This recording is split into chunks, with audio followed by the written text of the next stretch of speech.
మా ప్రియ పరలోకపు తండ్రి, మీ అనాది సంకల్పము ద్వారా మీరు మాకు అనుగ్రహించిన దేహాల్లో ఇప్పటి వరకు మమ్మ నుంచి మా బ్రతుకు పరమార్థాన్ని కేవలం మీ వాక్యం ద్వారా తెలుసుకునే భాగ్యాన్ని మాకిచ్చి జీవిత పరమార్థాన్ని ఎరగకుండానే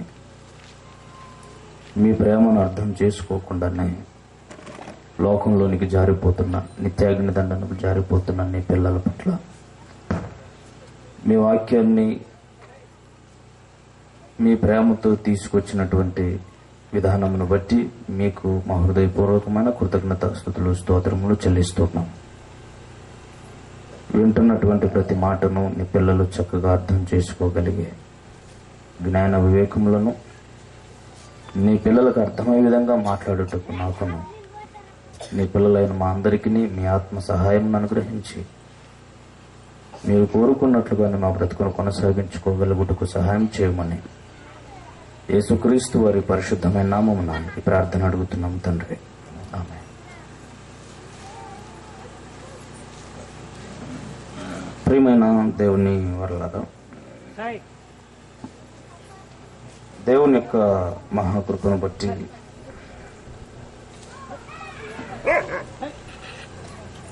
మరి ఒక అనగా రెండవ దినాన్న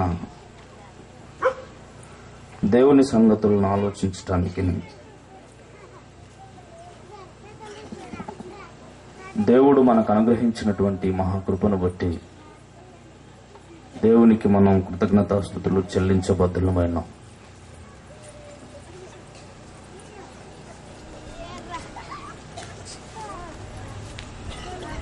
లోకం దేవుని యొక్క ప్రేమను అర్థం చేసుకోవటానికి పరలోకముందున్నటువంటి దేవుడు తన ప్రేమను మనుషుల పట్ల కనపరిచినటువంటి విధానాన్ని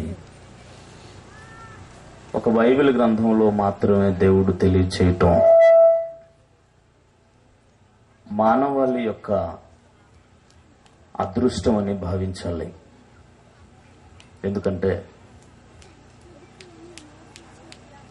ఈరోజు లోకానికి ప్రేమ అనేటువంటి 2 అక్షరాలు మాత్రమే తెలుసుకొని వారికి తెలిసినట్టుగా దాన్ని అర్థం చేసుకుని ప్రేమ అనేది స్త్రీ పురుషుల మధ్య ఉన్న ఆకర్షణతో ఆరంభమవుతుందన్నట్టుగా లోకం భావించి ఆ ప్రేమ ముసుగులో ఎన్నో భయంకరమైన దారుణమైన కార్యక్రమాలు జరగటం, నరమేధాన్నే సృష్టించే ఒక భయంకరమైన పరిస్థితి ప్రేమ ముసుగులో జరగటం అనేది నేటి మనుషులందరూ బాధపడదగినటువంటి విషయం. ప్రేమ అనేది దానికి అర్థం వాస్తవానికి లోకానికి తెలియదు. శరీరానికి మధ్య ఉన్న ఆకర్షణను బట్టి కలిగేటువంటి ప్రేమ అది ప్రేమ కాదు, అది కామం,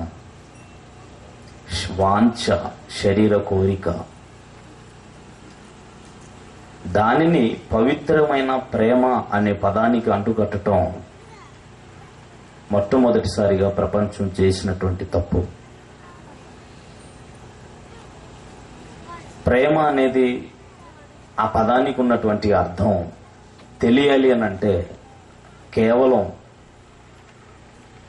దేవుని వలన మాత్రమే లోకానికి తెలుస్తుంది. పిల్లరా, ఇంత ఖచ్చితంగా ఎందుకు చెబుతున్నానంటే,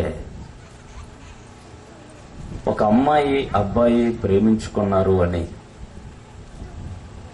ఆ ప్రేమ కోసం అనేక మంది యవనస్తురాండ్లు చావుకు సహితం తెగించి ఇటు కన్నవారికి బ్రతుకునిచ్చినటువంటి దేవునికి తీరని నష్టాన్ని మిగిల్చి జీవితాన్ని ముగించుకోవటం చాలా దౌర్భాగ్యమైనటువంటి విషయం. ఇరుపక్షాల వారిని ఒప్పించి ప్రేమ వివాహం చేసుకున్న అతి కొద్ది కాలంలోనే వారి ప్రేమ వికటించి అది కాస్త క్రోధంగా పగగా మారి వారి జీవితాన్ని అంతటినీ ఒక భయంకరమైనటువంటి అపరాధ మనస్సుతో నింపి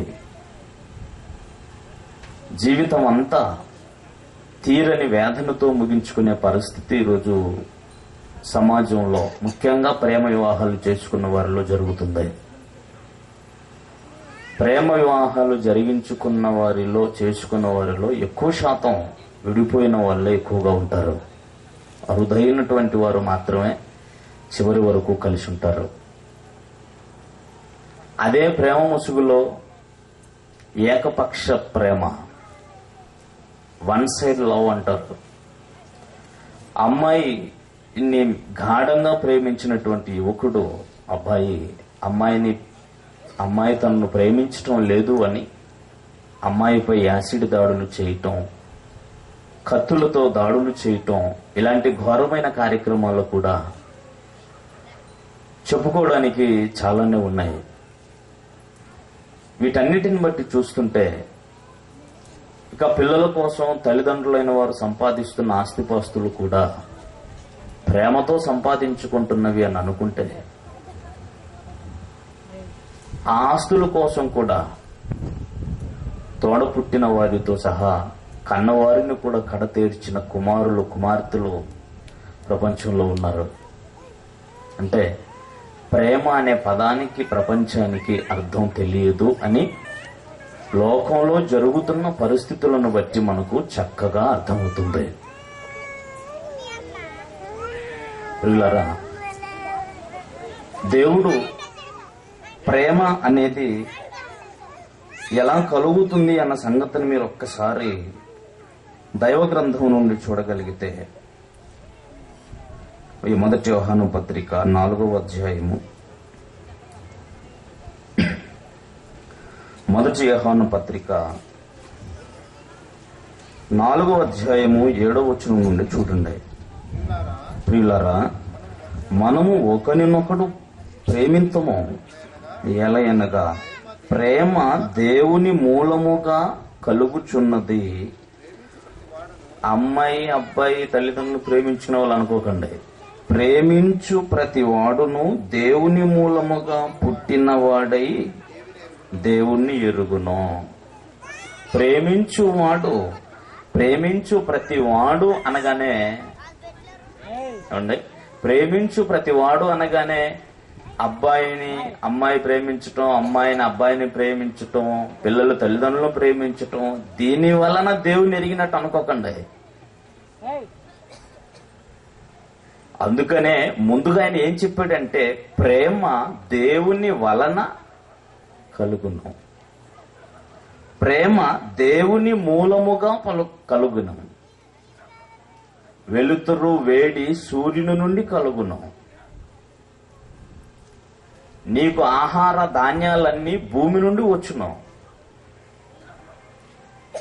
నీకు కావలసిన ఆయులు అనగా